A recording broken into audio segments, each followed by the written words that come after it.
Var-dövlət insanı xoşbəxt edirmi? Bu sualın cavabını sizə balaca bir hekayə ilə danışmaq istəyirəm.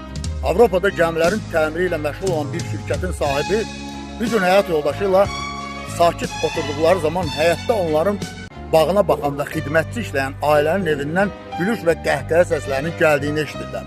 Qadın ərinə baxaraq, bax, biz bu qədər var-dövlətin sahibiyik, amma xoşbəxt deyilik. Amma bunların heç nəyi olmamasına rəğmən gör necə xoşbəxtlər. Sahibkar gülərək gülümsəyir və həyat yoldaşına deyir: mən indi onların xoşbəxtliyini gör necə əlindən alacaq. Və xidmətçinin yanına çağırır.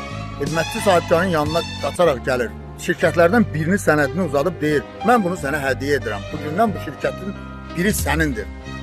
Xidmətçi sevincə evinə qaçır. Səhəri günü sahibkar həyat yoldaşının yanına çağırır. Artıq işıqlar sönmüş. Sahibkar yenə həyat yoldaşının yanına çağırır. Artıq evdə bir qalmaqal, bir qanqaraçılıq var idi. Üçüncü gün artıq böyük bir qalmaqal var idi. Qadın ərinə baxdı, bu nə sirdir? Var-dövlətin gətirdiyi hüzur pozuntusu bax budur. İşdən yorğun gələn ər, işləri yoluna qoya bilməyən ər evə gəlir, qanı qara bir səbəb tapır. Bax budur var-dövlətin gətirdiyi hüzur pozuntusu. O heç vaxt xoşbəxtlik gətirmir.